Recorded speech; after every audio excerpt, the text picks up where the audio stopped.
नमस्कार दोस्तों, MS class में आप लोग का स्वागत होता है। दिल से स्वागत। आई होप है कि आप लोग अच्छे होंगे और सही सलामत होंगे। आज का वीडियो उन स्टूडेंट के लिए है जो भी स्टूडेंट जो है किसी भी यूनिवर्सिटी से जो है LLB 3 ईयर्स या आप लोग जो है LLB जो है 5 ईयर्स के स्टूडेंट होंगे। तो आप सभी लोगों के लिए इम्पॉर्टेंट है, ये वीडियो बहुत ही इम्पॉर्टेंट है। या आप लोग जो है जुडिशरी एग्जाम की तैयारी कर रहे हो, मतलब जो है PCSJ जिसे हम लोग कहते हैं, या APO एग्जाम की तैयारी कर रहे हैं, या आप लोग एडवोकेसी में भी हैं, प्रेजेंट टाइम में एडवोकेसी में प्रैक्टिस कर रहे हैं, तो आप लोगों के लिए बहुत ही इंपॉर्टेंट ये सेशन होने वाला है। आपको ध्यान से और अच्छे तरीके से जो है देखना होगा। आज के वीडियो में मैं बताने वाला हूँ, आपको पढ़ाने वाला हूँ जो मोस्ट इंपॉर्टेंट टॉपिक है। जितने भी टॉपिक आप लोग के जो है लैंड लॉ फर्स्ट पेपर में है, मैं उसी को पढ़ाने वाला हूँ। इसका जो है सेकंड पेपर आपको जो है जैसे कि अगर LLB 3 ईयर्स के आप 5th सेमेस्टर में प्रेजेंट टाइम में है लखनऊ यूनिवर्सिटी या अदर यूनिवर्सिटी से, तो आपके जो है उसमें जो है पेपर है, या LLB ऑनर्स के आप 7th सेमेस्टर के स्टूडेंट हैं, तभी जो है आप लोगों के जो है सेमेस्टर में ये पेपर जो है दिया गया। फर्स्ट पेपर जो रहेगा, जो सेकंड पार्ट जैसे लैंड लॉ जो है सेकंड जो रहेगा, उसका जो है अलग से वीडियो आप लोग को अपलोड होगा, जो मोस्ट इंपॉर्टेंट टॉपिक रहेंगे। बाकी जो आप लोग का फर्स्ट पेपर जितने भी मोस्ट इंपॉर्टेंट टॉपिक है मैं आज के वीडियो में बताने वाला हूँ। ठीक, आपको ध्यान से और अच्छे तरीके से बढ़िया तरीके से पूरा वीडियो को देखना होगा, सही से देखना होगा, अच्छे से देखना होगा। मेरी हर एक बातों को ध्यान से सुनना होगा और सही तरीके से समझना होगा। ठीक, एक बार अगर आप इसे रीड भी कर लेंगे ना तो आपको समझ में आ जाएगा। अगर आप बुक से पढ़ेंगे नहीं समझ में आएगा, अगर आप जो है सीरीज से पढ़ेंगे तब भी आपको जो है सही तरीके से ना समझ में आए, या आप जो है आपके जो है लेक्चर्स पढ़ाए गए हैं आपके यूनिवर्सिटी या आपके एफिलिएटेड कॉलेज में, तो हो सके ना समझ में आए। लेकिन अगर आप इसे एक बार रीड भी कर लेंगे, क्योंकि मैं बहुत मेहनत करके बहुत अच्छे तरीके से बहुत इजी वे में नोट्स को तैयार किया हूँ। ठीक, तो जहाँ समझाने लायक रहेगा वहाँ मैं अच्छे तरीके से बढ़िया तरीके से आपको समझाऊंगा। ठीक, पूरी कोशिश करूंगा कि आपको समझ में आ जाए। देखिए, अब जान लेते हैं हम लोग जो है इसमें क्या बताने वाला है। Land law and local law से हम लोग जो है सबसे पहला टॉपिक जिसे हम लोग कहते हैं, और हर एक सब्जेक्ट में जो है पहला टॉपिक जो meaning, definition, nature and scope, इसके बारे में हम लोग जो है पढ़ेंगे। ठीक, अब सबसे पहला देख लीजिए आप लोग जो है इसका मीनिंग क्या है। भूमि कानून पूरी तरह से का रूप है जो कई न्यायालयों में भूमि से दूसरों को अलग करने या दूसरे को बाहर करने के अधिकारों से संबंधित है। भूमि का मतलब ही होता है, आपको पता होगा, लैंड लॉ मतलब भूमि जो है विधि, जो कि पूरी तरह से जो है हर एक न्यायालयों में जो है या दूसरे को अलग करने के लिए, जैसे कि अगर बाय द वे एक जमीन है, दो लोगों के नाम है, तो उसे बंटवारा करने में, मतलब अलग करने में इधर फिर अलग करने में इधर, यही सब जो है इस एक्ट में होता है। ठीक, इस प्रकार की संपत्ति को रियल एस्टेट या वास्तविक संपत्ति के रूप में भी हम लोग हिंदी व्यक्तित्व भाषा में कहते हैं, जिसे हम लोग जो है रियल एस्टेट कहते हैं, या जो है वास्तविक जो है संपत्ति भी कहते हैं। ठीक, संपत्ति से अलग भी कहा जा सकता है, ये भी जो है इसमें बताया गया। अब इसके डेफिनेशन को हम लोग देखेंगे। देखिए, भूमि की परिभाषा क्या है। अब हम भूमि की आंशिक परिभाषा पर विचार कर सकते हैं जो इसके लिए प्रदान की गई है, जिसे हम LPA 1925 जो इस प्रकार है। भूमि में किसी भी स्वामित्व की भूमि और जो है खदाने और खनिज शामिल होते हैं। जो स्वामित्व होता है, जो उसका मालिक जिसे हम लोग कहते हैं, स्वामित्व का मतलब यही होता है जो उस भूमि का जो है ओनर होता है। ठीक, अब आगे देखिए हम लोग जो है, या सतह इमारतों या इमारतों के हिस्सों से अलग नहीं रखा गया है, ये भी चीज इसमें कहा गया है। और अन्य शारीरिक जो है वंशानुक्रम, मतलब जो है जैसे कि अगर पहले मान लीजिए आपके बाबा थे, बाबा के नाम जमीन थी, इसके बाद जो है उसका ओनर जब आपके बाबा एक्सपायर होंगे तो आपके पापा बनेंगे। ऐसे जो है सीधे सीधे इसके बाद जो है फिर पापा जब नहीं रहेंगे तो फिर आपके नाम पर ज़मीन होगा, या पापा रहेंगे तो फिर भी हो सकता है आपके नाम ज़मीन। तो ऐसे करके जो है वंश के अनुसार जो है ये चले आती है पीढ़ी दर पीढ़ी, जिसे हम लोग हिंदी भाषा में कहते हैं। ठीक, किसी भी भूमि में या उसके नीचे खनिजों या पदार्थों का स्तर या सीमा, और जानिए जो है काम करने और सामान पाने की शक्तियाँ भी होती हैं। और वंशानुक्रम, इसका मतलब किसी भी वास्तविक संपत्ति से है जो पहले किसी वसीयत पर आधारित हो। ठीक, जिसे हम लोग जो है वसीयत कहते हैं। जब आप लोग एडवोकेसी में जाएंगे तो आप समझ जाएंगे वसीयत का क्या मतलब है।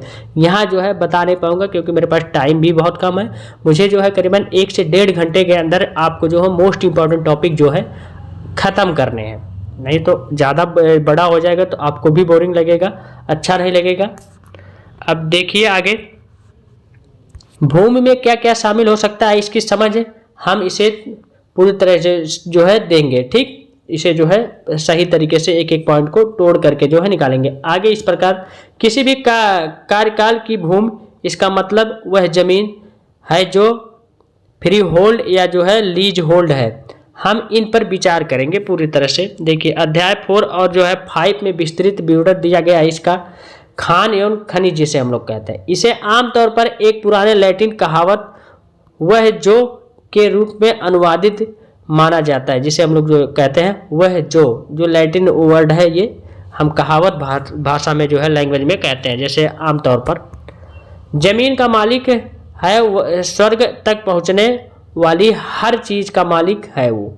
जैसे कि जो है जो ज़मीन का मालिक होता है, जब तक जो है दूसरे के नाम ज़मीन ना हो जाए जब तक वो मालिक रहता है, और जब तक वो जो है मर ना जाए जब तक वो मालिक ही रहेगा। ऐसा नहीं कि उसे हटा करके जो है अलग तरीके से आप ज़बरदस्ती कर सकते हैं। वो जब उस पद से छोड़ेगा तभी जो है दूसरे के जो है अकॉर्डिंग जाएगा। ठीक,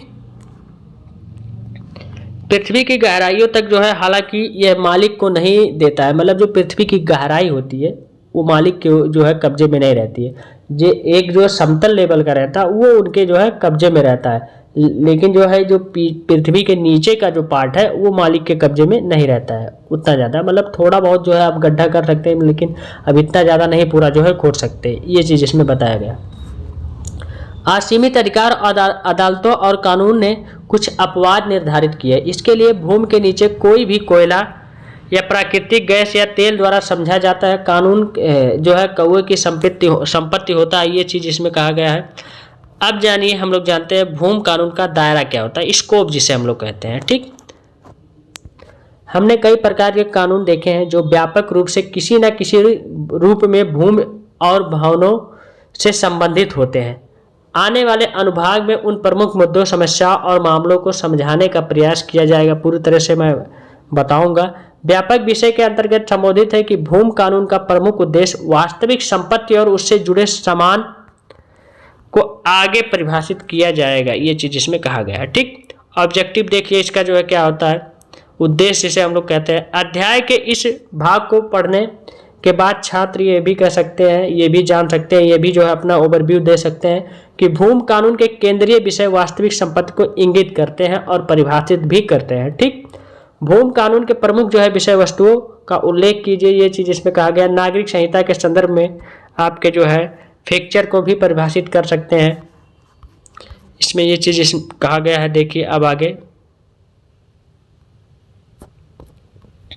ये सब सारी चीज़ें थी, तो ऐसे ही था। इसमें जनरल व्यू में आप लोग समझ चुके होंगे और सही तरीके से मैंने समझाया भी।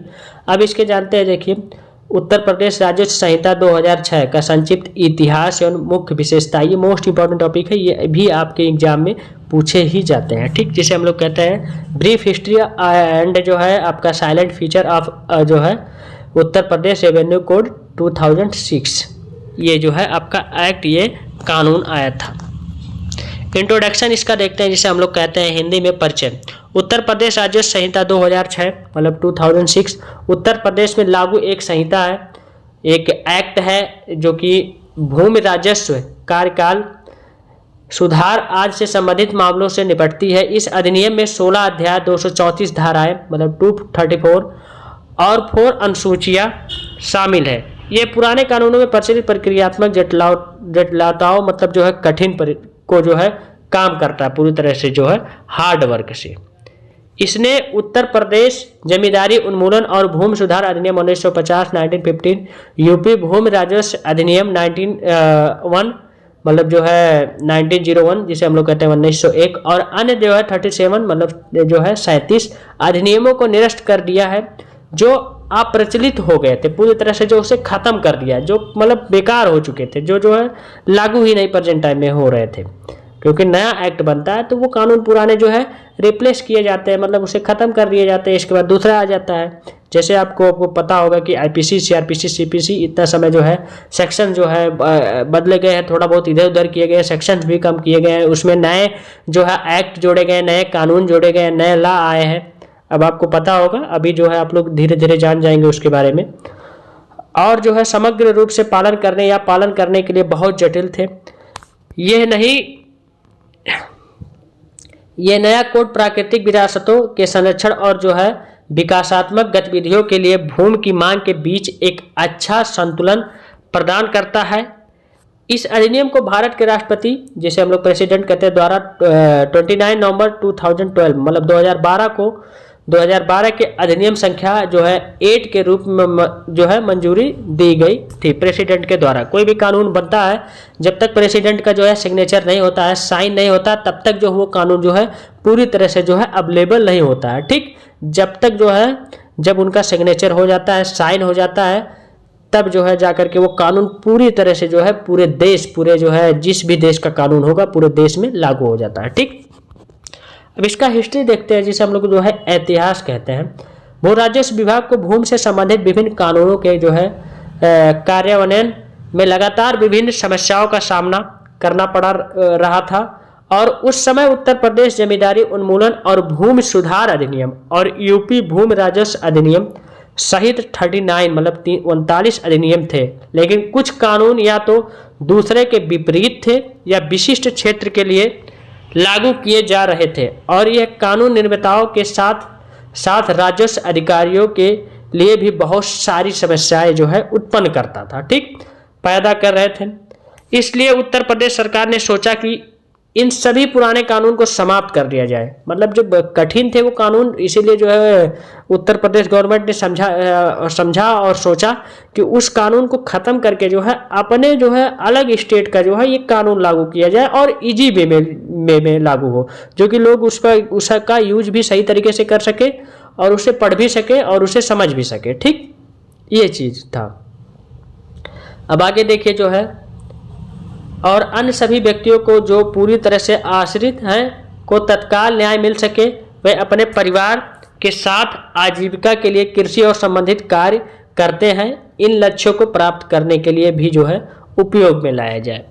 अब आगे देखिए, इसने भूमि कानून में मील का पत्थर परिवर्तन लाया और किसानों, भूमिहीन व्यक्तियों, ग्रामीण गरीब व्यक्तियों एवं कारीगरों को बहुत सारे लाभ प्रदान किए गए इस एक्ट में। ठीक, जो पूरी तरह से कृषि और उससे संबंधित गतिविधियों में शामिल है, जो पूरी तरह से जो है जो कृषि से संबंधित, जो कि हमारा आपको पता होगा कि उत्तर प्रदेश हो या पूरा भारत हो, कृषि प्रधान देश है।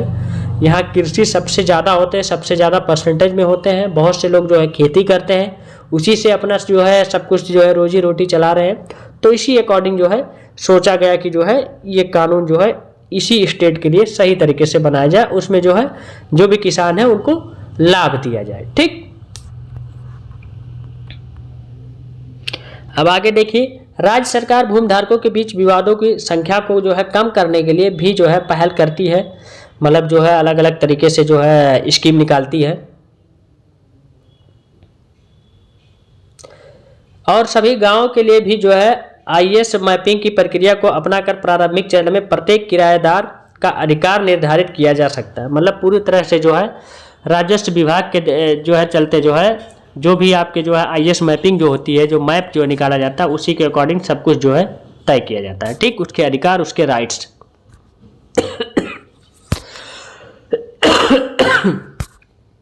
सॉरी, तबीयत थोड़ा नहीं सही है, इसलिए थोड़ा बहुत दिक्कत हो रही है, लेकिन फिर भी क्या करूं, पढ़ाना है क्योंकि आप लोग के क्वेश्चंस आ रहे थे तो मुझे देना था, और मैंने वादा भी किया था आपसे, तो जरूरी था। मुख्य विशेषताएं देखिए, साइलेंट फीचर देखिए। नई संहिता ने सभी जो है भूस्वामियों, कृषकों को जीवन के हर चरण में विशेष रूप से समाज के कमजोर वर्गों के आर्थिक और सामाजिक मानकों को ऊपर उठाकर और उनके आर्थिक पिछड़ेपन को दूर करके कई तरीकों से स्थिति को उन्नत करने के लिए भी लाभ प्रदान किया गया जाता था, ये चीज़ कहा गया। इसका कोड कुछ मुख्य विशेषता है देखिए। नंबर फर्स्ट, इसने जो है 39 अधिनियमों को निरस्त कर दिया है जो या तो जो है अप्रयुक्त या अप्रभावी थे और वर्तमान में राज्य में उपयोग नहीं किए गए थे, ये चीज़ था इसका मुख्य जो है विशेषता। नंबर 2 था ये जो है मीन जुमला नंबर धारा 2 क्लॉज 29 का उपयोग करके मानचित्र और राजस्व रिकॉर्ड में भूमि का उचित विभाजन प्रदान करता है, ये भी कहा। इसमें राज्य सरकार द्वारा राजस्व प्रभाव और राजस्व अधिकारियों के अलग कैडर के पूर्ण गठन का उल्लेख है, इसमें यह भी चीज कहा गया है। चौथा पॉइंट है देखिए 4 नंबर, ये अलग न्यायिक राजस्व अधिकारियों का भी प्रावधान करता है धारा, मतलब जिसे हम लोग सेक्शन कहते हैं 11 का क्लॉज 5 एंड 12 का जो है क्लॉज 5 एंड जो है 13 का क्लॉज बी में कहा गया है। ठीक। नंबर 5, संहिता राजस्व मामलों के शीघ्र निपटान या निपटारा के लिए जो है प्रावधान प्रदान करती है धारा जो है 13 क्लॉज 6 दिया गया है इसमें, सेक्शन जिसे हम लोग कहते हैं। 6 नंबर देखिए, सीमाओं का निर्धारण जो है रख रखाव सीमा विवादों का निपटारा धारा 20 से लेकर के जो है 24 और सीमा चिन्हों के विनाश के लिए नुकसान की वसूली का अधिकार जो है सेक्शन नंबर धारा जिसे हम लोग कहते हैं 224। ठीक, 227 जिसे हम लोग कहते हैं। आगे देखिए 7 नंबर है, बिक्री, वसीयत, उपहार, द्वार, उत्तराधिकार या हस्तांतरण के आधार पर नामों का जो है उत्परिवर्तन धारा जो है आपका सेक्शन जो है 33 से लेकर के 35 तक दिया गया है। नंबर 8, राजस्व अधिकारी द्वारा जो है प्रत्येक खातेदार के जो है किसान बाही नामक अधिकार का रिकॉर्ड जारी करना सेक्शन नंबर जो है धारा नंबर जो है 41 के तहत जो है, ताकि हर किसी के पास अपनी भूमि का जो है एक रिकॉर्ड हो, एक दायरा हो कि जो है किसी को दिखा सके, जिसे हम लोग खतौनी कहते हैं आम भाषा में, गांव में भी लोग कहते हैं अक्सर करके, आप लोग जानते होंगे अगर गांव से होंगे, लेकिन सिटी के लोग होंगे तो हो सके ना जानते हो, लेकिन थोड़ा बहुत तो सुने होंगे। ये उन व्यक्तियों के जो है सूदखोरी और जो है वंशानुगत अधिकारियों की सुरक्षा के लिए भी प्रावधान प्रदान करता है जिन्होंने सार्वजनिक उद्देश्य या पंचायत भूमि पर पेड़ लगाए हैं, ये चीज इसमें कहा है। अब 10 नंबर देखिए, यह उत्तर प्रदेश में भूमि के स्वामित्व को केवल 4 वर्गों में सीमित करता है, हस्तांतरणीय अधिकार वाले भूमिधर, गैर हस्तांतरणीय अधिकार वाले भूमिधर या असामी या सरकारी पट्टेदारी। ये 4 पॉइंट है, इंपॉर्टेंट है, इस 4 पॉइंट को बिल्कुल मत भूलिएगा, अपने सेमेस्टर एग्जाम में लिखिएगा। अब इसमें देखिए पहला पॉइंट है, भूमिधर के गैर हस्तांतरित अधिकार जो है 5 वर्षों के बाद भूमिधर अधिकार प्राप्त कर लेंगे, धारा 76 का क्लॉज 2 एंड जो है 3 में ये चीज बताया गया। 2 नंबर दिया गया है, ये भूमिधर द्वारा जो है भूमि का उपयोग करने और सक्षम पराधिकारी से आवासीय, वाणिज्यिक या औद्योगिक उद्देश्य के लिए घोषणा प्राप्त करने का विशेष अधिकार भी प्रदान करता है और करते हैं, जिसे हम लोग सेक्शन नंबर जो है 18 कहते हैं। ठीक। अब 3rd नंबर इसमें दिया गया, ये भूमिधर को अपनी भूमि या उसके हिस्से को किसी व्यक्ति पंजीकृत कंपनी, फर्म जिसे हम लोग कहते हैं, ट्रस्ट या कृषि संस्थान आदि के पक्ष में कृषि या सौर ऊर्जा उत्पन्न करने की स्थापना के लिए पट्टे पर देने का अवसर भी प्रदान करते हैं। इसमें ये भी फीचर्स है। आगे अगला पॉइंट देखिए जो है, ये एसएसटी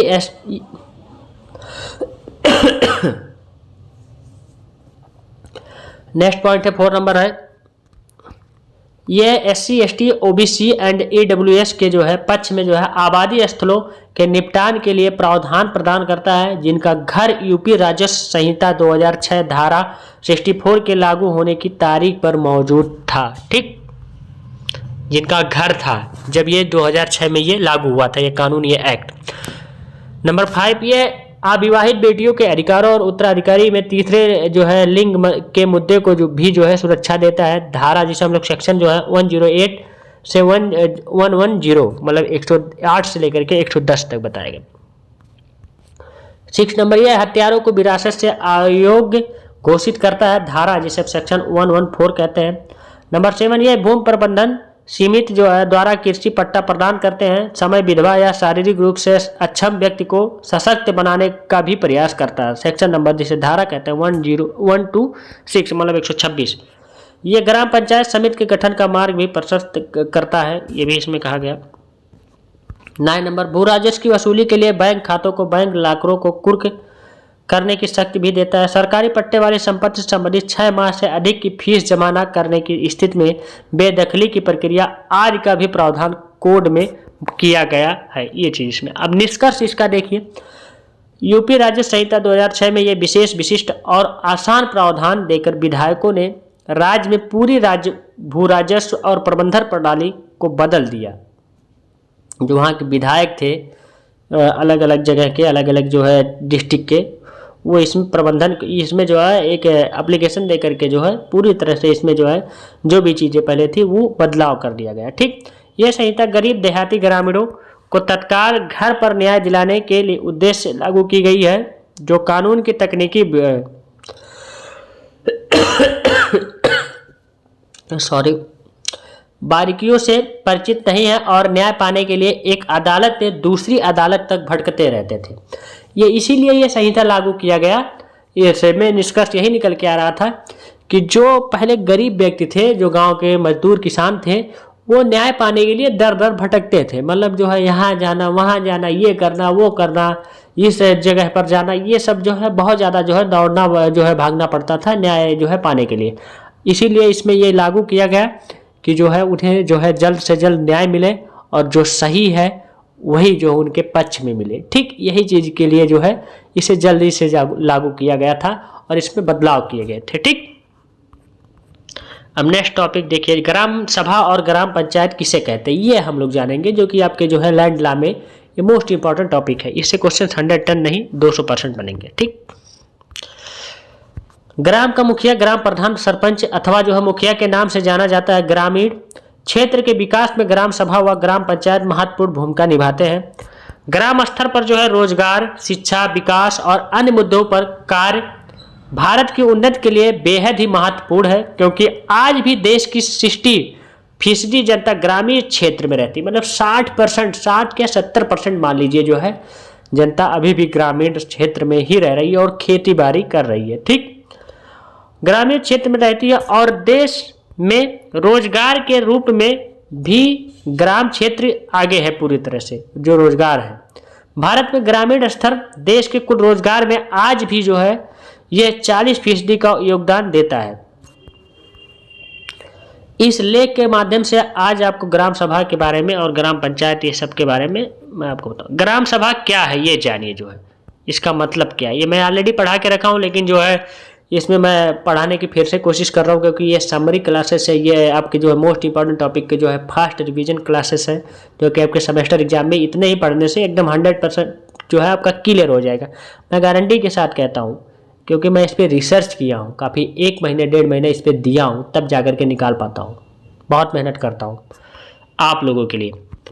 ग्राम सभा का मतलब ग्राम पंचायत का गठन करने हेतु किसी एक गांव या एक से अधिक गांव के समूहों के मतदाताओं की सूची में शामिल कुल व्यक्तियों की संस्था है। ग्राम सभा की परिभाषा अनुसार कम से कम 200 या उससे ज़्यादा लोगों की जो है जनसंख्या होनी चाहिए। ग्राम सभा के सदस्य और बैठक जानिए। इसमें ग्राम सभा की बैठक 3 महीने में एक बार बुलाई जाती है। ये जान लीजिए आप लोग के, अगर ग्राम सभा से बहुत से लोग रहते हैं, चुनाव जीत जाते हैं, प्रधान बन जाते हैं, लेकिन उन्हें इसके बारे में नहीं पता रहता, और गांव में लोग रहते हैं लेकिन उनको भी नहीं पता रहता, तो उनके लिए भी ये टॉपिक इंपॉर्टेंट है, जिसके लिए 15 दिन पहले ही इसकी सूचना जो है सबको दे दी जाती है। ठीक, बैठक में कम से कम 5% ग्राम सभा का होना अनिवार्य होता है, अन्यथा बैठक को स्थगित कर दिया जाता है और फिर से बैठक बुलाई जाती है। ऐसा नहीं है कि डेट एक बार पड़ गया तो वही डेट रहेगा। जब 5% से कम लोग आएंगे तो उसे स्थगित करके जो है अगला डेट जो है दे दिया जाएगा, जैसे कोर्ट में दिया जाता है, आपको पता होगा। प्रत्येक ग्राम सभा का अध्यक्ष जो है वह अन्य सदस्य का समूह होता है, जिसे ग्राम प्रधान कहते हैं हम लोग जो है, या सरपंच जैसे हम लोग कहते हैं, अथवा मुखिया नाम से भी बुलाया जाता है। मतलब प्रधान भी कहते हैं, सरपंच भी कहते हैं, मुखिया भी कहते हैं, कहीं कहीं अलग अलग जगह पर। नियमानुसार जो है 1000 की आबादी पर एक ग्राम पंचायत सदस्य, वार्ड सदस्य जिसे हम लोग कहते हैं, 2000 की आबादी पर 11 सदस्य तथा 3000 की आबादी पर 15 सदस्य उस ग्राम पंचायत के सदस्य होंगे। ठीक, ये चीज इसमें बताया गया है। ग्राम सभा के कार्य व अधिकार जान लीजिए, बहुत से लोग नहीं जानते हैं, ये आम लोगों के लिए भी ये टॉपिक इंपॉर्टेंट है। ग्राम सभा ग्राम पंचायत द्वारा पारित बजट पर नियंत्रण रखती है। नंबर 2 दिया गया है, ग्राम सभा की बैठक में खर्च करके जो है पारदर्शित एवं जो है जवाबदेही तय करती है। नेक्स्ट पॉइंट है, गांव में सभी वर्गों में विषमता समाप्त तथा समता का भाव स्थापित करना, ये भी चीज है। नंबर अगला है, किसी भी लोकहित योजना आय तथा व्यय के बारे में ग्राम पंचायत से सवाल करती है। नंबर अगला पॉइंट है, ग्राम पंचायत के समक्ष किसी अन्य मुद्दे को संज्ञान में लाती है, मतलब जो अपने उसमें लेती है। योजना के लिए उचित जो है लाभार्थी की पहचान करना, ये भी चीज इसमें है। निगरानी समिति की रिपोर्ट में कार्यवाही और अनुशंसा करना, ये भी चीज जो है इसमें कहा गया है। ठीक, अब ग्राम पंचायत क्या है ये जान लीजिए। ग्राम सभा भी हम लोग जाने, अब ग्राम पंचायत जानते हैं। ग्रामीण क्षेत्र में विकास के कार्य और मूलभूत योजनाएं हेतु ग्राम सभा द्वारा एक कार्य जो है आपका कार्य संस्था जिसे ग्राम पंचायत कहते हैं का गठन या निर्माण किया जाता है, जिसका उम्मीदवार ग्राम सभा के सदस्य सूची से होता है। ठीक, और उचित चुनाव के माध्यम से ग्राम पंचायत के अध्यक्ष का चुनाव किया जाता है। ग्राम पंचायत को ग्राम स्तर पर कार्यपालिका की संख्या दी जाती है, जिसे हम लोग कार्यपालिका कहते हैं। काम करने वाला आपका ग्राम पंचायत होता है। ठीक, अब नेक्स्ट आप अगला देखिए, ग्राम पंचायत के जो है 1/3 मतलब जो है 1/3 मतों के साथ किसी भी समय ग्राम सभा की बैठक बुलाने की मांग कर सकते हैं। ग्राम पंचायत अध्यक्ष को 15 दिनों के भीतर बैठक बुलानी होगी। वहाँ 1 महीने तक, यहाँ 15 दिन है। ठीक, ग्राम पंचायत में प्रधान के बाद उप प्रधान का चुनाव सिर्फ ग्राम पंचायत के सदस्य द्वारा किया जाता है और चुनाव संपन्न होने पर नियत अधिकार भी उप प्रधान की नामित कर दिया जाता है। जैसे अगर ग्राम प्रधान बाय द वे जो है ना रहे या कोई घटना घट जाए उनके साथ, तो जो उप प्रधान होते हैं, जो सदस्य बनाए जाते हैं 10, 12, 15 जो भी 7, 8 जैसे भी जो आपका ग्राम पंचायत जितना बड़ा है कि छोटा है उसके अकॉर्डिंग, आबादी के अकॉर्डिंग जो है ये बनाए जाते हैं। ठीक, कितनी वहाँ की जो है जनसंख्या है, तो उसी सदस्य में से जो है आपका जो है ग्राम प्रधान बनाया जाए, ऐसा नहीं है। और अगर ज़्यादा कोई दिक्कत हो रहा है या कोई प्रॉब्लम हो रहा है तो अलग से भी चुनाव करवाया जा सकता है। ग्राम पंचायत के कार्य और अधिकार जानिए। गांव में विकास कार्यों का सहायता करना, किसी योजना को लागू करने हेतु गांव के योग्य जो है लाभान्वित होने वाले की पहचान करना, यदि ग्राम सभा नहीं कर पाती है तो ये चीज़ इसमें। ठीक, गांव के भीतर रोजगार, शिक्षा व स्वास्थ्य संबंधी विषयों पर कार्य करना, ये भी इनका जो है कर्तव्य, राइट्स है। गांव में ऊर्जा, सड़क व ग्राम विकास से जुड़े सभी मुद्दों पर कार्य करना या उचित स्तर पर सरकार के समक्ष रखना। पशुधन विकास संबंधी कार्य, गांव के योग्य बालकों या बालिकाओं को छात्रवृत्तियां या स्वीकार या आवंटन करना, ये चीज़ इसमें कहा गया है। गांव के गरीब परिवार या बुजुर्गों के लिए पेंशन और सुविधा का लाभ देना। राशन या सार्वजनिक वितरण प्रणाली द्वारा सस्ते मूल्य पर खाद का जो है लाभ देना, ये भी चीज़ इसमें कहा गया। प्रावधान अनुसार ग्राम सभा की जो है नियमित बैठक बुलाना, ये भी चीज़ इसमें कहा गया। ठीक, चलिए अब जानते हैं निगरानी समिति। निगरानी समिति क्या होता है? ग्राम पंचायत की निगरानी का कार्य जो है आपका जो है ग्राम सभा की समितियों द्वारा जो है किया जाता है।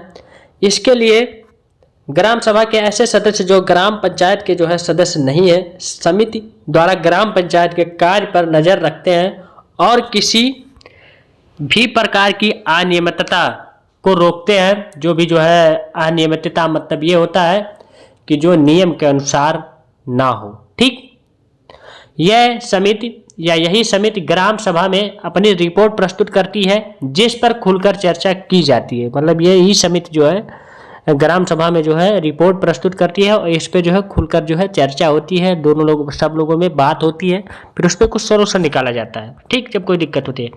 ग्राम पंचायत और ग्राम सभा में अंतर जानिए। जो है ग्राम पंचायत पंचायती राज का जो है निचली जो आप लोग का जो है निचला तत्व है, जो गांव के कल्याण और विकास को ध्यान में रखकर ग्राम स्तर पर कार्य करता है। और ग्राम सभा में देख लीजिए, ग्राम सभा एक जो है विधायी निकाय है जो ग्राम स्तर पर संचालित होती है और ग्राम पंचायत के वार्षिक बजट और जो है ऑडिट रिपोर्ट को जो है ध्यान में रखती है। ठीक, ये चीज़ इसमें पहला पॉइंट हुआ। दूसरा देखिए है एक अस्थायी निकाय, क्योंकि पंचायत के सदस्यों को जो है 5 साल की अवधि के लिए जो है चुना जाता है। और इसमें देखिए आप लोग का जो है देखिए यह एक अस्थायी निकाय है। ठीक, ऐसे करके आप लोग लिखिएगा। अब इसमें देखिए आप लोग जो है ग्राम पंचायत में वार्ड सदस्य और सरपंच होते हैं। और इसमें देखिए ग्राम सभा में हर वह व्यक्ति शामिल होता है जिसका नाम संभावित गांव की मतदाता सूची में दर्ज है। ये चीज़ इसमें कहा गया। ग्राम पंचायत के सदस्यों का चुनाव सीधे ग्राम सभा के सदस्यों द्वारा किया जाता है और ग्राम सभा के सदस्य निर्वाचित नहीं होते हैं। ठीक, ग्राम पंचायत द्वारा जो है प्रत्येक माह एक बैठक की आयोजन किया जाता है। ग्राम पंचायत के कार्य अनिवार्य और वैकल्पिक कार्यों के रूप में विभाजित हो सकते हैं।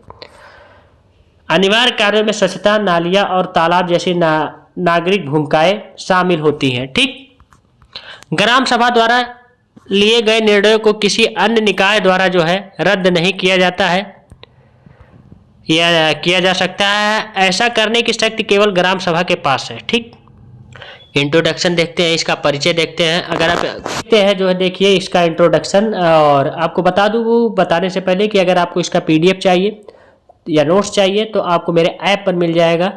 आप लोग ऐप को इंस्टॉल करिएगा। नीचे मैं डिस्क्रिप्शन बॉक्स में उसका लिंक दे दूंगा। जैसे वो MS क्लासेस अगर आप सर्च भी करेंगे तब भी आप लोगों को ऐप पर मिल जाएगा, प्ले स्टोर पर मेरा ऐप। ठीक, निसंदेह एक ऐसे राज्य के लिए जो हमेशा विकास के लिए जो है तरसता रहा और विकासशील राज्यों की सूची में सबसे निचले पायदान पर खड़ा है। निवेश को आकर्षित करना और वित्तीय लेन देन की सुविधा एक अनिवार्य शर्त जो है बन जाती है।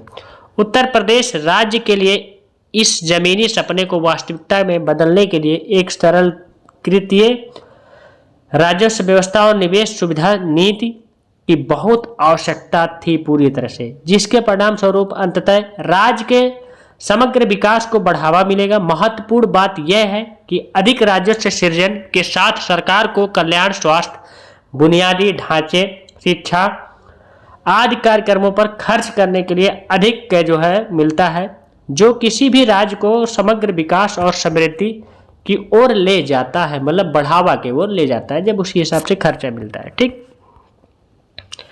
देखिए हस्तांतरित अधिकार वाले भूमिधर, जिसे हम लोग भूमिधर वित्त जो है ट्रांसफर राइट 2006 के संहिता धारा की जो है 75 के तहत जो हस्तांतरणीय अधिकार वाले भूमिधर के वर्ग को परिभाषित किया गया है, ताकि कार्यकाल धारकों के इस वर्ग से कौन संबंधित हो सकता है। संहिता में प्रावधान है कि कोई भी व्यक्ति जो नीचे दी गई किसी भी शर्त को पूरा करता है तो वह इस संहिता के तहत हस्तांतरणीय अधिकारों के साथ जो है भूमिधर माने जाने के लिए अर्हता प्राप्त करेगा और उसके पास वे सभी अधिकार और सभी राइट्स होंगे और देनदारियां भी होगी। ठीक, जो इस 2006 के राजस्व के तहत एक भूमिधर को दी गई है। कोड यह है कि प्रावधान जो शर्तें प्रदान करता है वह यह है कि कोई भी व्यक्ति हो सकता है इसमें। ठीक, ए नंबर, जो इस राजस्व संहिता 2006 के प्रारंभ होने से पहले हस्तांतरित अधिकारों वाला भूमिधर था। बी नंबर, जो 11 जो है फरवरी 2016 को उसके बाद किसी भी तरीके से इस संहिता के प्रावधानों के तहत ये उस समय लागू किसी कानून के तहत हस्तांतरणीय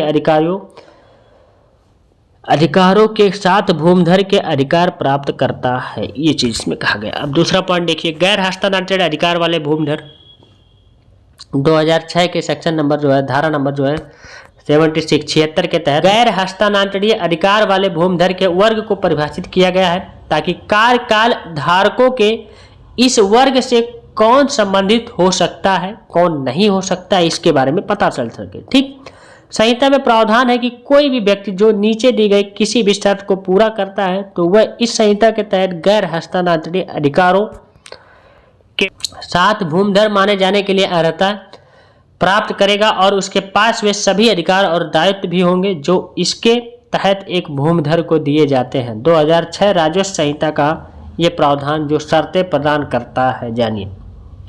ए नंबर कहा गया है इसमें, जो इस राजस्व संहिता 2006 के प्रारंभ होने से पहले हस्तांतरणीय अधिकारों वाला भूमिधर था, जिसे बी नंबर कहा गया, जिसे इस संहिता के प्रावधानों के अनुसार भूमि प्रबंध समिति द्वारा जो है 11 फरवरी 2016 को उसके बाद किसी भी भूमिधर या पर जो है गैर हस्तांतरणीय अधिकारों के साथ जो है भूमिधर के रूप में भर्ती किया गया, ये चीज इसमें कहा गया। ठीक, नेक्स्ट पॉइंट सी नंबर दिया, जिसे उत्तर प्रदेश जो है भूदान यज्ञ अधिनियम 1952 या 1952 के तहत प्रावधानों के तहत 11 फरवरी 2016 को या उसके बाद कोई भूमि आवंटित की गई हो, ये चीज इसमें कहा गया। ठीक, जिसे उत्तर प्रदेश जो आपका ज्योति सीमा जो है आपका अधिरोपण अधिनियम 1960 के प्रावधानों के तहत 11 फरवरी 2016 को या उसके बाद कोई भूमि आवंटित की गई हो।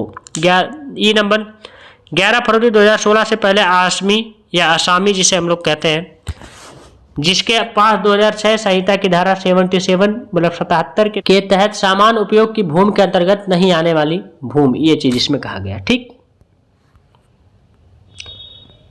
आगे इसमें देख लीजिए आप लोग जो है भूमि का कब्जा है और उसे खतौनी की श्रेणी में दर्ज किया गया है, बशर्ते कि यदि उपरोक्त भूमि उसके द्वारा वर्जित या अर्चित की गई हो और उत्तर प्रदेश में उसके द्वारा आधारित कोई भी अन्य भूमि या उत्तर प्रदेश ज्योति अधिनियम या ज्योति सीमा अधिरोपण अधिनियम 1960 के तहत प्रदान की गई सीमित सीमा से अधिक है। ये चीज इसमें बताया गया। जो गैर हस्तांतरणीय अधिकारों के साथ भूमिधर के अधिकार इस जो है व्यक्ति के पक्ष में अर्जित होंगे, ये चीज इसमें भी कहा गया है। ठीक, तबीयत नहीं सही है, हालत कंडीशन नहीं है पढ़ाने का, लेकिन फिर भी पढ़ा रहा हूँ आप लोगों को। ये अब नंबर कह रहा है, जो 11 फरवरी 2016 को या उसके बाद किसी भी तरीके से इस संहिता के प्रावधानों के तहत या उस समय लागू किसी कानून के तहत हस्तांतरणीय अधिकारों के साथ भूमिधर के अधिकार प्राप्त करता है, ये चीज़ इसमें कहा गया। नंबर 3 आपका आसामी 2006 के राजस्व संहिता की धारा 78 के तहत जो है आसामी के वर्ग को परिभाषित किया गया है, ताकि किराएदारों के इस वर्ग के कौन संबंधित हो सकता है। संहिता के प्रावधान है कि कोई भी व्यक्ति जो नीचे दी गई किसी भी शर्त को पूरा करता है वह इस संहिता के तहत आसामी माने जाने योग्य होगा और उसके पास वे सभी अधिकार और दायित्व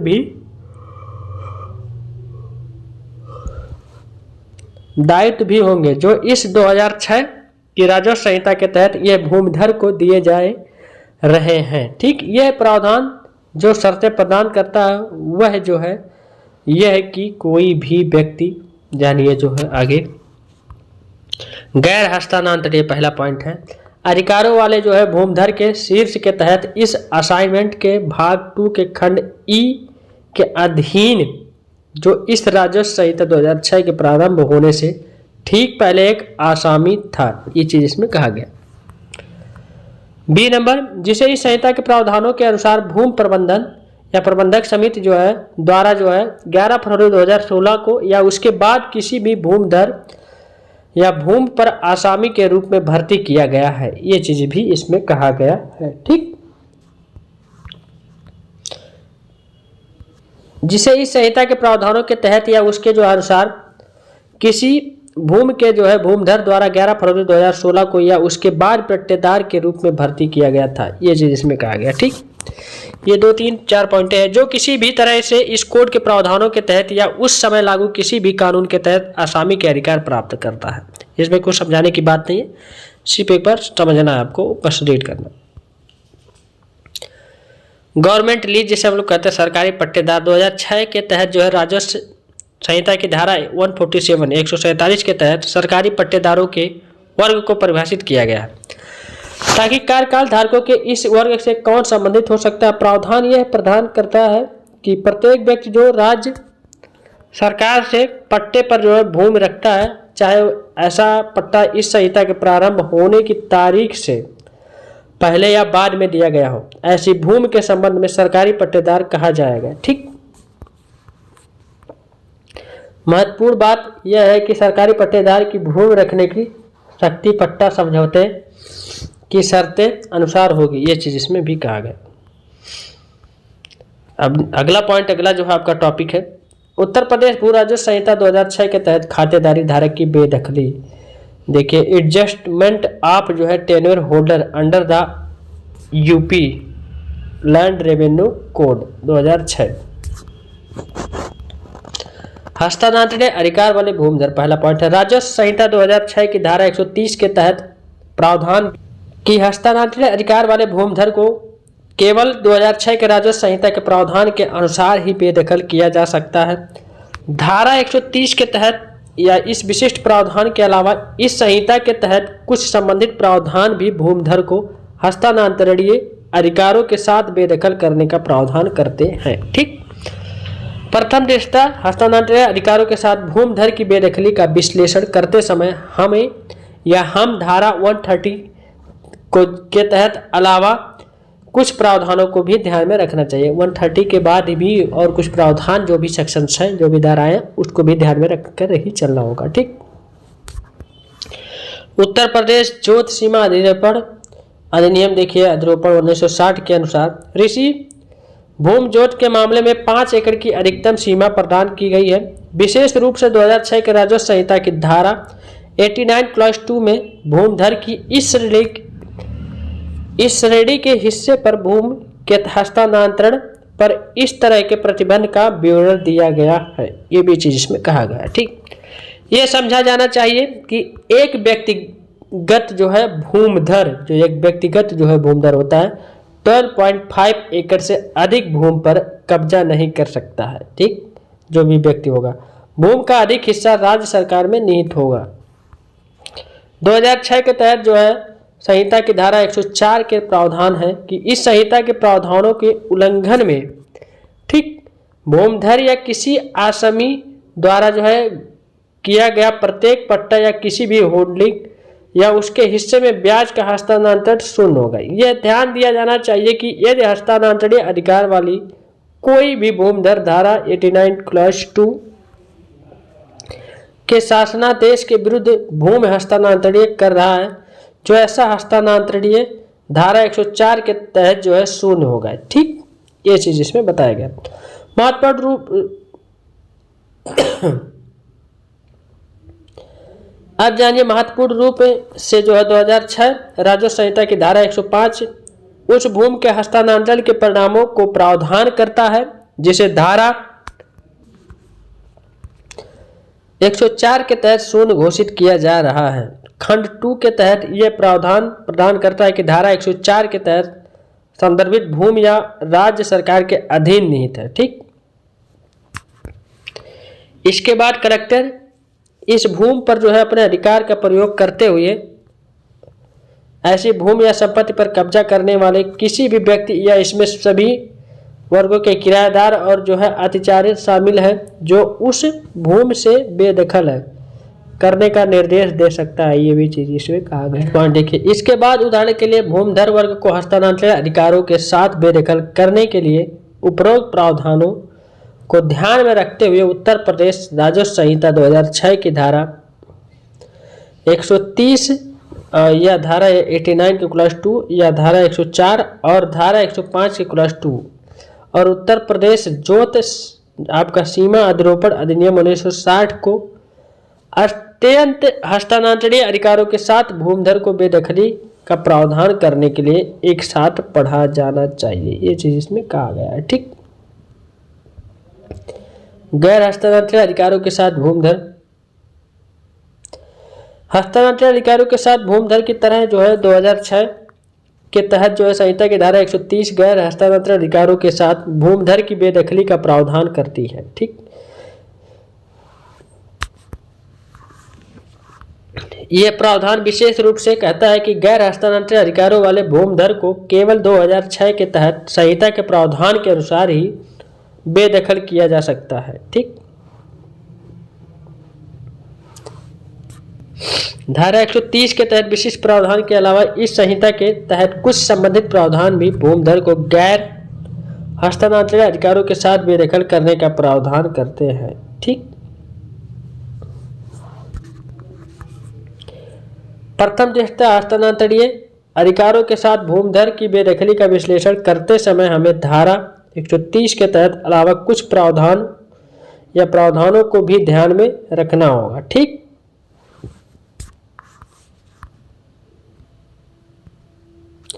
उत्तर प्रदेश भू राजस्व संहिता 2006 की धारा 85 क्लॉज ए में विशेष रूप से प्रावधान है कि यदि गैर हस्तांतरणीय अधिकारों वाला भूमिधर 2006 राजस्व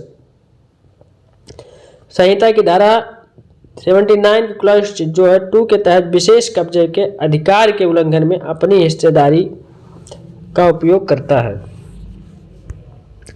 तो हस्तांतरणीय अधिकार वाला यह भूमिधर बेदखली के लिए उत्तरदायी भी होगा। ठीक, उत्तर प्रदेश जोत सीमा अधिरोपण अधिनियम 1960 के तहत अनुसार कृषि भूमि जोत के मामले में अधिकतम सीमा 5 एकड़ है, जैसा कि पहले चर्चा की गई है। 2006 राजस्व संहिता की जो है धारा 89 क्लॉज 2 विशेष रूप से भूमिधर आपका जो है द्वारा किसी भी भूमि के हस्तांतरण पर प्रतिबंध प्रदान करती है, जहां इस तरह के हस्तांतरण परिणाम स्वरूप जो है 12.5 एकड़ से अधिक भूमि का अधिग्रहण होता है। ठीक, उदाहरण के लिए यदि इस प्रकार का हस्तांतरण भूमिधर द्वारा गैर हस्तांतरणीय अधिकारों के साथ किया जाता है तो यह 2006 के तहत या राजस्व संहिता का उल्लंघन होगा और फिर धारा 105 के क्लॉज 2 के तहत बेदखली के लिए उत्तर प्रदेश होगा। ठीक, उत्तरदायी होगा इस 2006 के राजस्व से जो है आपका जो है संहिता की जैसा कि जो है पहले चर्चा की गई है, ये चीज इसमें कहा गया। ठीक, ये सब इसमें पढ़ाया मैंने।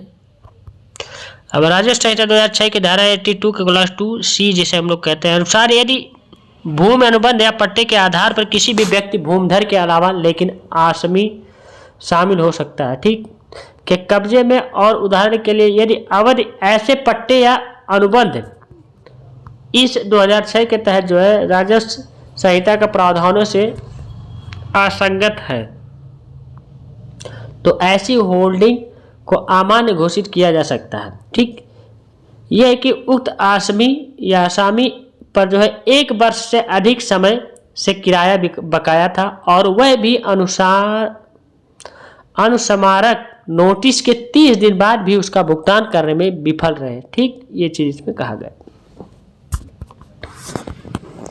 2006 राजस्व संहिता की धारा 106 के आधार पर आसमी संहिता की धारा 104 के उल्लंघन पर जो है भूमि या उसका कुछ हिस्सा हस्तांतरणीय पर कर दिया गया है तो बेदखली हो सकती है, ये चीज इसमें कहा गया है। ठीक,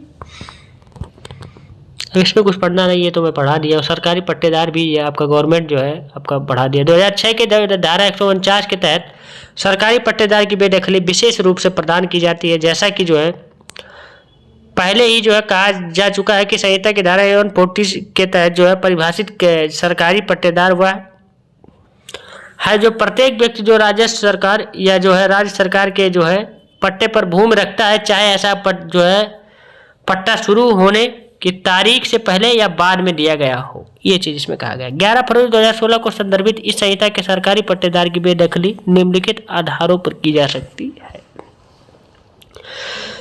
ये सरकारी पट्टेदार किसी पट्टे के तहत जो है दे किराया किसी राशि का भुगतान दे तिथि से 6 महीने के भीतर जो है करने में जो है विफल रहा। सरकारी पट्टेदार ने जो है पट्टा समझौते के तहत अनुदान विरुद्ध भूमि का उपयोग किया गया, पट्टे की अवधि या तो समाप्त हो गई है या पट्टा रद्द कर दिया गया, ये चीज इसमें कहा गया। बिंदु बी के समान आपका कहा गया है समान सरकारी पट्टेदार या पट्टे के किसी भी नियम या शर्तों का उल्लंघन किया गया है। कार्यकाल धारकों को बेदखली के संबंध में प्रावधानों को रेखांकित करना, ये देखिए आपका उत्तर प्रदेश राजस्व संहिता 2006 के तहत जो है किराएदारों के प्रदान किए गए जो है 4 वर्गों की जांच करने के लिए बाद ही लेखक अब इस वर्तमान कार्य के मुख्य भाषण पर चर्चा करेंगे, ये चीज इसमें कहा गया। ठीक, धारा 130 से तहत धारा 137, 149 और धारा 150 ये सब सारी चीजें थी।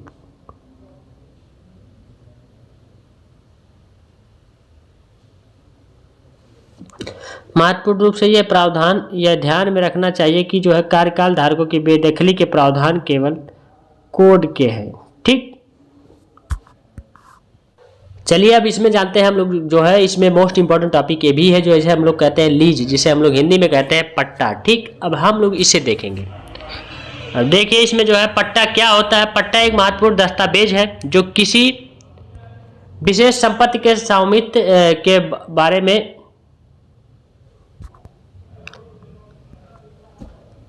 पट्टा एक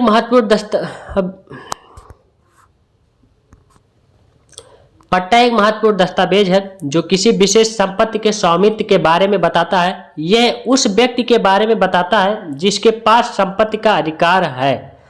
इस कारण इसे अधिकारों का रिकॉर्ड ROR के रूप में भी जाना जाता है। जिस व्यक्ति का नाम पट्टे में दर्ज होता है वही उस संपत्ति का स्वामी माना जाता है। ठीक, नंबर फर्स्ट पॉइंट, पट्टा एक कानूनी दस्तावेज है जो उपयुक्त सरकार द्वारा जो है जारी किया जाता है या जारी किया गया है। पट्टा भूमि के किसी विशेष टुकड़े पर किसी व्यक्ति का स्वामित्व या स्थापित करता है। पट्टा भूमि पर नाम यह साबित करने के लिए पर्याप्त दस्तावेज है कि वह भूमि नामित व्यक्ति की है और वह उस संपत्ति का मालिक है। ठीक, किस प्रकार की संपत्तियों के लिए पट्टे की आवश्यकता है। हालांकि सभी संपत्तियों को पट्टा भूमि के तहत जो है पंजीकृत किया जा सकता है, लेकिन जिन संपत्तियों पर मालिक अक्सर नहीं आते हैं उन्हें अनिवार्य रूप से पंजीकृत किया जाना चाहिए, ये चीज इसमें कहा गया। ठीक, जो भूखंड जो है बिना किसी निर्माण के छूट गए हैं उन्हें पट्टा दस्तावेज की सबसे अधिक आवश्यकता होती है।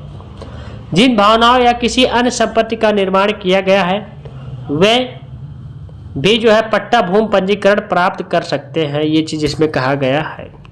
स्वामित्व के प्रश्न का उत्तर कब्जे या किसी अन्य दस्तावेज से दिया जा सकता है जो साबित करता है कि संपत्ति लंबे समय से कब्जे में है, लेकिन अनिर्मित भूखंडों के इस मामले में ऐसा नहीं है। ठीक,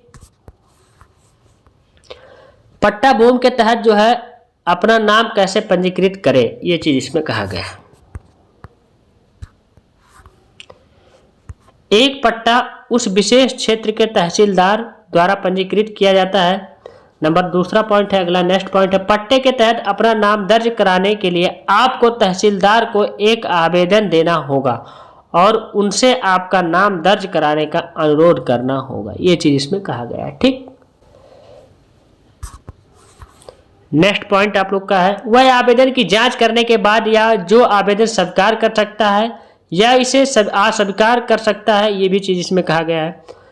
नंबर अगला पॉइंट है, वह या तो आपसे संपत्ति दिखाने के लिए कह सकता है और खुद ही संपत्ति की जांच करेगा या आपसे कुछ जो है दस्तावेज उपलब्ध कराने के लिए कह सकता है जो यह साबित कर सके कि उस संपत्ति के लिए या उस संपत्ति के नए मालिक आप ही हैं या नहीं है, और उनका मिलान राजस्व कार्यालय में उपलब्ध दस्तावेजों से कर सकते हैं और फिर इसे जो है बदल दे। ये चीज इसमें कहा गया है। ठीक, निर्धारित प्रक्रिया जो है बहुमुश्किल चीजें इसमें कहा, ये चीज इसमें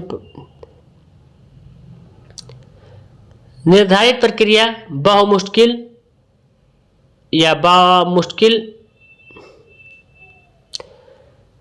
निर्धारित प्रक्रिया मुश्किल होती है। तहसीलदार आपका नाम दर्ज करने या प्रयास कम ही करता है, इसके बजाय आपको खुद ही यह प्रयास करना होगा कि आप बार बार उससे अपना जो है काम करने के लिए कहें। वह संपत्ति के स्वामित्व को सुनिश्चित करने के लिए उसका सर्वेक्षण करने के लिए वह भी कहा जा सकता है, और यदि उसने जो है ऐसा करने के लिए कहा है तो यह आपकी जिम्मेदारी है कि आप उससे यह या ऐसा कराए या ऐसा करे। ठीक, ये चीज इसमें कहा गया। पट्टा का हस्तांतरण जिसे हम लोग कहते हैं, संपत्ति बिकते या ही पट्टा जो हस्तांतरित कर दिया जाएगा। पट्टा हस्तांतरित या हस्तांतरण की कार्यवाही में समय लगता है, इसलिए यह आवश्यक है कि प्रक्रिया जो है यथाशीघ्र शुरू की जाए। ठीक, पहला पॉइंट, पट्टा हस्तांतरित करने की प्रक्रिया पट्टा भूमि के पंजीकृत के समान ही है। दूसरा पॉइंट, जिस व्यक्ति ने जमीन खरीदी है उसे पट्टे में नामांतरण के संबंध में तहसीलदार को आवेदन करने या करना होगा। तीसरा पॉइंट है, अपीलकर्ता द्वारा प्रस्तुत संपत्ति और दस्तावेजों की जांच के बाद तहसीलदार आवेदन को या तो अस्वीकार कर सकता है या स्वीकार कर सकता है। अगला पॉइंट है, जिस व्यक्ति की वसीयत छोड़कर या वसीयत न छोड़ते हुए मृत्यु हो गई हो उसके पट्टे का हस्तांतरण यथाशीघ्र किया जाना चाहिए। ये चीज इसमें बताया गया। कानूनी उत्तराधिकारी, ये कोई अपने कानून उत्तराधिकारी साबित होने वाले दस्तावेजों के साथ तहसीलदार के पास जाएगा और पट्टा भूमि के हस्तांतरण के लिए आवेदन करेगा। ये चीज इसमें कहा गया है। ठीक, यदि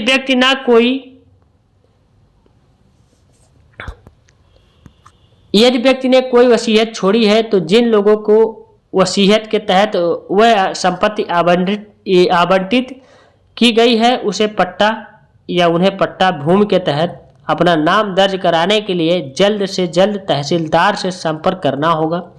उन्हें मूल वसीयत की प्रति जो है और पहचान पत्र प्रदान करना होगा कि आप हैं लाभार्थी जिसे वसीयतकर्ता द्वारा जो है संपत्ति आवंटित की गई है। ये चीज इसमें कहा गया। ठीक, पट्टे के संबंध में महत्वपूर्ण बातें, पट्टा किसी विशेष संपत्ति के स्वामित्व का सबसे अच्छा प्रमाण है। यदि किसी व्यक्ति के नाम पर पट्टा भूमि पंजीकृत है तो वह उसे जो है या उस विशेष भूमि की का मालिक कानूनी मालिक है। ठीक, खाली भूमि के स्वामित्व के साक्ष्य के लिए पट्टा सबसे महत्वपूर्ण दस्तावेज होता है। जहां तक खाली जमीन या प्लाट की जो है बात है तो ऐसा कोई अन्य दस्तावेज नहीं है जो उस जमीन पर कब्जा साबित कर सके। ये चीज इसमें कहा गया। ठीक, आगे देखिए, ऐसा कुछ राज्य है जो है जिन्हें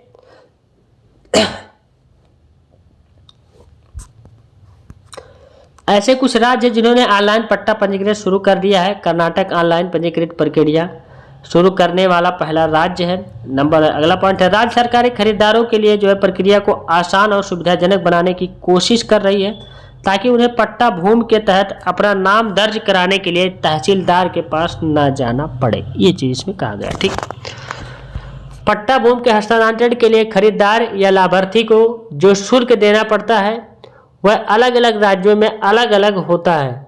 राज्य सरकारों के पास उन शुल्कों की विनियमित करने की शक्ति है। निष्कर्ष निकल के क्या आ रहा है, किसी विशेष संपत्ति का पट्टा किसी विशेष संपत्ति पर किसी व्यक्ति के स्वामित्व को साबित करने के लिए सबसे महत्वपूर्ण दस्तावेज है।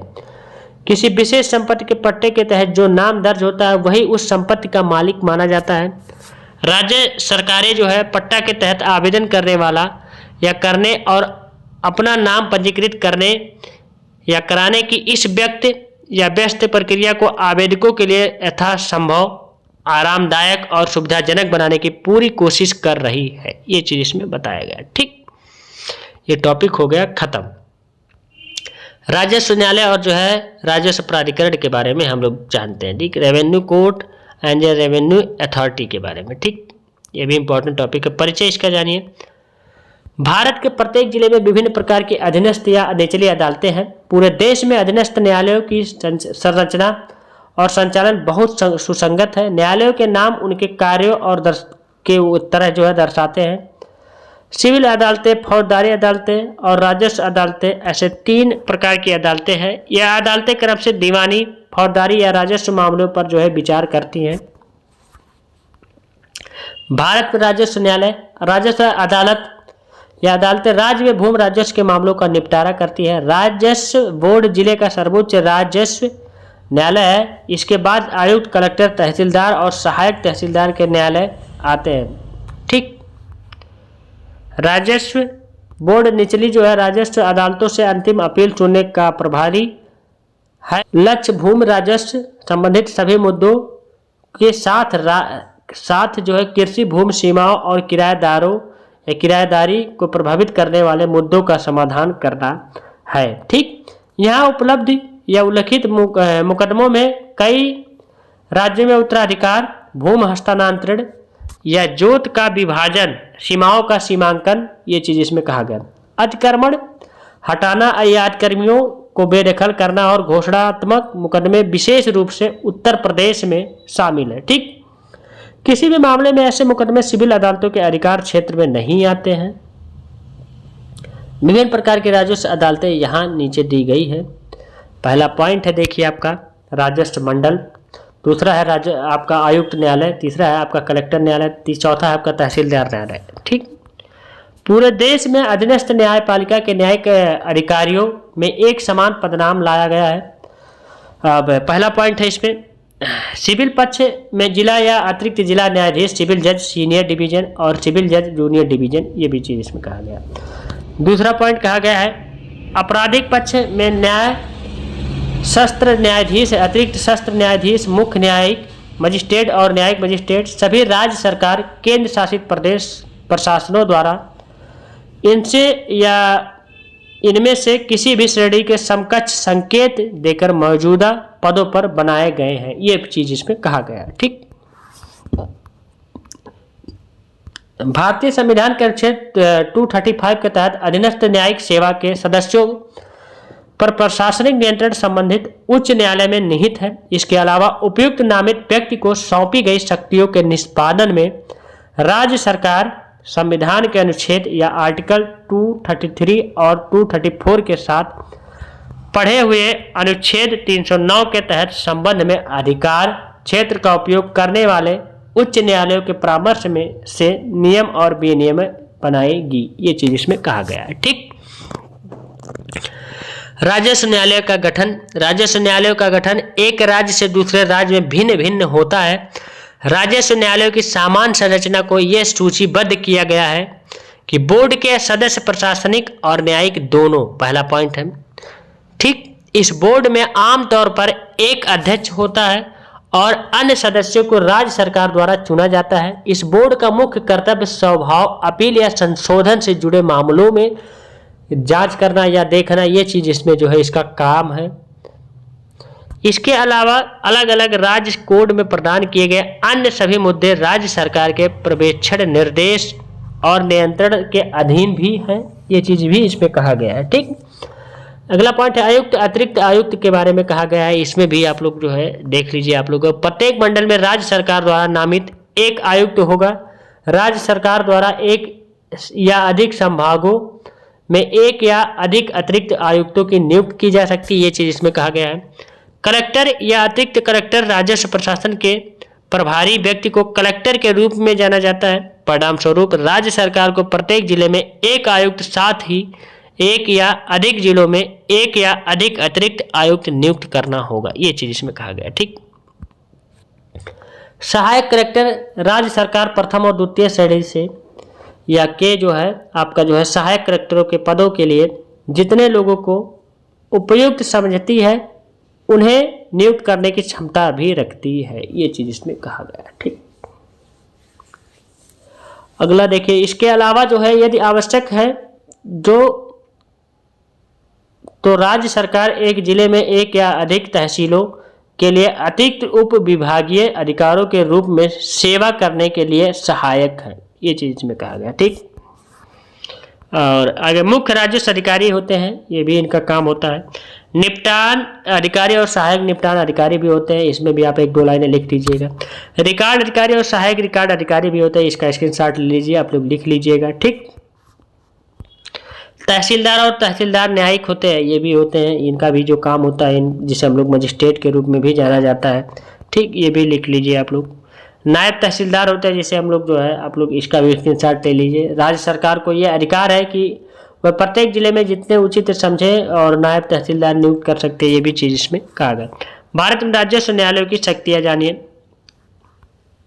पहला पॉइंट है रिकॉर्ड मांगने की शक्ति होती है। जो भी चीजें होती हैं, जो भी डॉक्यूमेंट होती है, सब जो है इसके पास शक्ति, इसके पास पावर है कि पूरा रिकॉर्ड ले सकता है कि कैसे क्या हुआ, कैसे कब हुआ, कितने टाइम हुआ, ये सब सारे चीजों का रिकॉर्ड मांगने की पावर है, इसके पास अथॉरिटी है। ठीक, ये चीज इसमें लिखा है, इसको आप स्क्रीनशॉट ले लीजिए अगर पढ़ना हो, नहीं तो ऐसे ही समझ लीजिए। समीक्षा करने की शक्ति जिसे हम लोग कहते हैं, एक राजस्व बोर्ड के पास स्वयं पारित किसी जो है भी आदेश की समीक्षा करने या किसी ऐसे आदेश को पारित करने की शक्ति है जो वह किसी इच्छुक पार्टी या बोर्ड द्वारा जो है किए गए किसी भी आवेदन के आधार पर उचित समझे एवं स्वयं की गति। ठीक, तीसरा पॉइंट, मामलों को हस्तांतरित करने की जो है शक्ति के बारे में कहा गया है। ठीक, भारत में राजस्व न्यायालयों का क्षेत्राधिकार जानिए। आमतौर पर संबंधित राज्यों के राज्य कोड स्पष्ट रूप से प्रदान करते हैं। राजस्व अदालतों या बोर्ड के पास उन मामलों पर पूर्ण क्षेत्राधिकार है जो पूरी तरह से उन्हीं की है, जिनसे निपटने के लिए सशक्त है, और किसी भी नागरिक अदालत के पास ऐसे विषय मामलों से संबंधित मुकदमों पर विचार करने के लिए ऐसा क्षेत्राधिकार नहीं होगा। ठीक, ये चीज इसमें कहा गया। यदि किसी सिविल जो है न्यायालय को मनोरंजन के अनुमति दी जाती है तो उसे राजस्व या राज्य संहिता में भी प्रदान किया जाएगा। ये चीज इसमें कहा गया है। ठीक, राजस्व न्यायालयों की तुलना में सिविल न्यायालयों के क्षेत्राधिकार के बारे में बताया गया है। ठीक, यह सवाल है कि क्या कृषि कानून हस्तांतरित कार्यों को इस आधार पर चुनौती देने वाले मुकदमों पर सिविल अदालत का अधिकार क्षेत्र है कि वे दोषपूर्ण या शून्यकरणीय और रद्द करने की मांग करना कठिन है।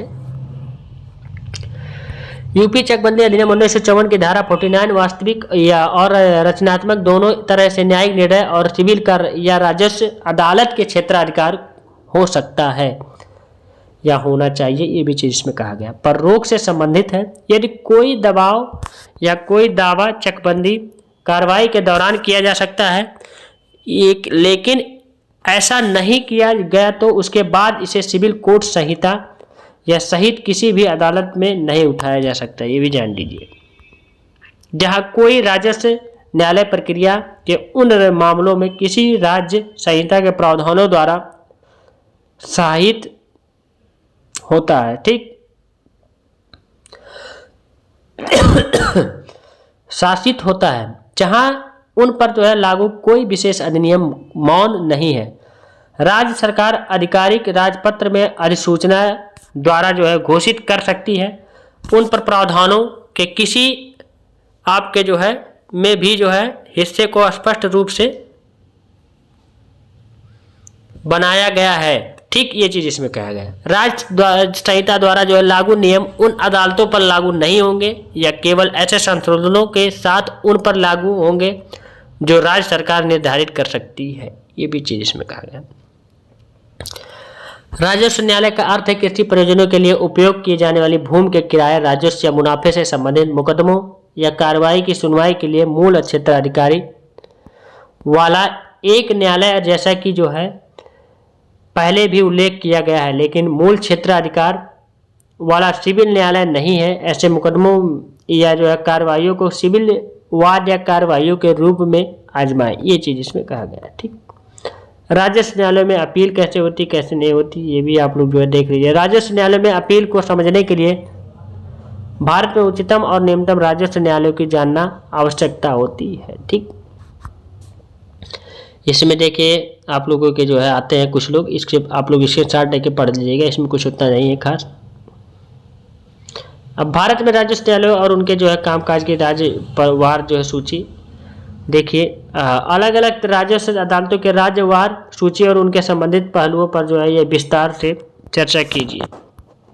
अब आगे देखिए उत्तर प्रदेश में राजस्व न्यायालय क्या होता है। राजस्व न्यायालय का अर्थ उत्तर प्रदेश में निम्नलिखित सभी या किसी प्राधिकरण से है, जैसा कि उत्तर प्रदेश राजस्व संहिता की 2006 की धारा 4 के क्लॉज जो है 16 द्वारा परिभाषित किया गया पूरी तरह से। देखिए इसमें नंबर फर्स्ट है बोर्ड और उसके सभी सदस्य, आयुक्त, तीसरा नंबर अपर आयुक्त, नंबर 4 अपर कलेक्टर, नंबर 5 सहायक कलेक्टर, नंबर 6 आपका निपटान अधिकारी, सहायक निपटान अधिकारी, नेक्स्ट आप लोग का रिकॉर्ड अधिकारी, नेक्स्ट आप लोग का सहायक अभिलेख अधिकारी, नेक्स्ट आप लोग का तहसीलदार और नायब तहसीलदार के बारे में दिया गया है। ठीक, इन अदालतों का प्राथमिक लक्ष्य भूमि राजस्व से संबंधित सभी मुद्दों के साथ साथ कृषि भूमि सीमाओं और किराएदारी को प्रभावित करने वाले मुद्दों का समाधान करना। यहाँ उल्लिखित मुकदमों में उत्तर प्रदेश सहित कई राज्यों में उत्तराधिकार, भूमि हस्तांतरण, जोत विभाजन या सीमाओं का सीमांकन, अतिक्रमण हटाना या अतिक्रमियों को बेदखल करना और घोषणात्मक मुकदमे शामिल हैं। किसी भी मामले में ऐसे मुकदमे सिविल अदालतों के अधिकार क्षेत्र में ही रहते हैं। ये चीज इसमें बताया गया। ठीक, राज्य के सभी राजस्व अदालतों को जो है कंप्यूटराइज कर दिया गया है। करने का लक्ष्य जो है राजस्व अदालतों की कार्रवाई में 100% जो है पारदर्शिता मतलब शुद्धता रहेगी, सही तरीके से न्याय मिलेगी। ये चीज इसमें कहा गया है। ठीक, उत्तर प्रदेश राजस्व संहिता 2006 के बारे में कहा गया। उत्तर प्रदेश राजस्व में आप लोग का जो है भूमि स्वामित्व और भू राजस्व से संबंधित कानून को समेकित और जो आपका आघतन करने के लिए उत्तर प्रदेश राजस्व संहिता 2006 अधिनियम किया गया था। ये चीज इसमें कहा गया। औद्योगिकीकरण के उद्देश्य से भूमि की सुचारू उपलब्धता सुनिश्चित करने वाले राज्य सरकार की पूर्वानुमति प्राप्त किया गया है। अधिग्रहण या खरीद को नियमित करने पर जुर्माने की राशि को कम करने, राज्य में निवेश को बढ़ावा देने के लिए या उक्त संहिता में संशोधन की आवश्यकता थी। ठीक, ये चीज इसमें कहा गया। आपको यहाँ समझाने की कोई जरूरत नहीं है। उद्योगों की स्थापना में आने वाले कठिनाइयों को दूर करना और सरकारी योजनाओं को बेहतर क्रियाकलाप के द्वारा जो है तैयार करना या बनाना, उपरोक्त परिवर्तनों को शामिल करने के लिए उपरोक्त संहिता को संबोधित करने का निर्णय लिया गया है। ठीक, चूंकि राज्य विधानमंडल सत्र में जो है नहीं था और उपरोक्त निर्णय को लागू करने के लिए तत्काल विधायी कार्रवाई आवश्यक थी। उत्तर प्रदेश राजस्व संहिता संशोधन अध्यादेश 2020 में ये अध्यादेश आया। क्या था? यूपी अध्यादेश जो है संख्या जो है 22 का जो है 2020 आपका राज्यपाल द्वारा 28 दिसंबर 2020 को प्रख्यापित किया गया था। राजस्व न्यायालयों का क्षेत्राधिकार जानिए। धारा नंबर 206 के तहत जो है इसमें बताया गया है। पहला पॉइंट है, कोई भी सिविल कोर्ट किसी भी मामले पर निर्णय या आदेश प्राप्त करने के लिए किसी भी मुकदमे, आवेदन या कार्यवाही पर विचार नहीं करेगा जिसे राज्य सरकार, बोर्ड या किसी भी राजस्व अदालत या किसी भी राजस्व अधिकारी को निर्धारित करने के, निर्णय लेने या निपटाने का अधिकार भी दिया गया है। ठीक, 2006 संहिता वर्तमान में लागू किसी भी कानून में कुछ भी शामिल होने के बावजूद लेकिन उपयुक्त संहिता के प्रावधानों के अधीन है। नंबर 2, सिवाय इसके लिए इस संहिता द्वारा किया गया या उसके अंतर्गत जो है विशेष रूप से अनुमति दी गई है और उस धारा या उपधारा के क्लॉज जो है फर्स्ट के प्रावधान की व्यापकता पर जो है आपका प्रतिकूल प्रभाव डाले बिना, ये सब सारी चीजें हैं। ठीक, नेक्स्ट है, ये दूसरी अनुसूची में सूचीबद्ध कोई भी मामला सिविल न्यायालय के क्षेत्र से बाहर नहीं है। और कॉमन 3 में जो आप लोग का जो है कॉलम 3 में दर्शाए गए जो है किसी भी मुकदमे के आवेदन या प्रक्रिया की सुनवाई राजस्व न्यायालय या तीसरी अनुसूची के कॉलम 4 में निर्दिष्ट राजस्व अधिकारी आपका जो है द्वारा दी जाएगी, ये चीज इसमें बताया गया। ठीक, इसमें पढ़ने की जरूरत नहीं। तीसरा पॉइंट है, लिख लीजिएगा, आपका कोई भी अपीलीय पुनरीक्षण या निष्पादन न्यायालय इस आपत्ति पर विचार नहीं करेगा, ये चीज इसमें कहा गया है। प्रथम अपील धारा आप लोग का जो है 207, यदि कोई पक्ष अनुसूचित या अनुसूची के जो है कॉलम या आपका जो है 3rd में विशेष रूप से उल्लिखित किसी मुकदमे या कार्रवाई में दर्ज के निर्णय या डिक्री से जो है असंतुष्ट है तो वह अदालत या कॉलम 5 में जो है इसके खिलाफ निर्दिष्ट अधिकारी के साथ पहली अपील दायर कर सकता है, ये चीज इसमें भी कहा गया है। ठीक, प्रथम अपील विशेष रूप से उल्लिखित प्रकृति के आदेश के विरुद्ध भी दायर की जा सकती है। नंबर में देखिए आप लोग का पहला, सिविल प्रक्रिया संहिता 1908 की धारा 47 में, उत्तर प्रदेश राजस्व संहिता 2006 की धारा 104 में। इसके अलावा यूपी राजस्व संहिता जो आप लोग का 2006 की पहली अनुसूची के क्रम जो है आप लोग के जो है थे। ठीक, द्वितीय अपील धारा 208 के तहत जो है द्वितीय अपील कैसे होती है, कोई पक्ष जो अनुसूची के कॉलम में जो है सूचीबद्ध किसी मुकदमे, आवेदन या कार्रवाई में उक्त संहिता की धारा 207 के तहत दायर पहली अपील में दर्ज निर्णय या डिक्री से जो आपका जो है व्यथित है तो वह पक्ष अदालत में दूसरी अपील दायर कर सकता है, कॉलम 6 में सूचीबद्ध है। ठीक, अपीलीय अदालत दूसरी अपील पर केवल तभी सुनवाई करेगी यदि वे मानते हैं कि कोई विशेष कारण है या ये जो है आश्वस्त की मुद्दा कानून या जो आपका गंभीर मुद्दा है, ये सब सारी चीजें। अपील दायर करने के लिए जो है एक समय सीमा है, इस प्रावधान के अनुसार जो है आदेश या डिक्री के खिलाफ जो है अपील की जाने वाली समय सीमा जो है आप लोगों की जो है 90 दिन है, ये चीज इसमें गया। कतिपय अपीलों के विरुद्ध रोक, किसी आदेश डिक्री के विरुद्ध जो है कोई अपील नहीं की जा सकती है, चाहे धारा 207 या 208 में आप लोगों का जो है कुछ भी कहा गया हो। ठीक, यूपी राजस्व संहिता 2006 का जो है अध्याय जो है 50 के तहत जो है अधिकारी या अधिनियमित पूरी तरह है। पर सीमा अधिनियम 1963 की धारा जो है आपका 5 के तहत जो है किलम आप लोग का जो है विलम्ब माफी के अनुरोध को स्वीकार करना या अस्वीकार करना। नंबर 3, एक आवेदन जिसे मूल्यांकन के लिए जो है अस्वीकार कर दिया गया, ये चीज इसमें कहा गया है। ठीक, अब नेक्स्ट पॉइंट है, जब जो है आपका विलम्ब के लिए अनुरोध स्वीकार या अस्वीकार कर दिया जाता है, कतिपय अपीलों के विरुद्ध रोक, ये भी चीज इसमें कहा गया 207 208 में भी कहा गया है, ये सेक्शन नंबर। यूपी राजस्व संहिता 2006 के अध्याय 50 के तहत जो है अधिनियमित है। पर सीमा अधिनियम 1963 की धारा 5 के तहत ये चीज इसमें है, ये तो मैं आपको बताया। निष्कर्ष के देखिए, मुकदमों के प्रबंधन में राजस्व अदालतें उत्तराधिकारी आपका जो है भूमि के हस्तांतरण, जोत या विभाजन सीमाओं के सीमांकन, अतिक्रमण हटाने या अतिक्रमियों को बेदखल करने और घोषणात्मक मुकदमों से संबंधित हो सकती है। ठीक, यह तथ्य कि राजस्व अदालतों के अधिकार क्षेत्र के मामलों में ये सब सारी चीजें हैं।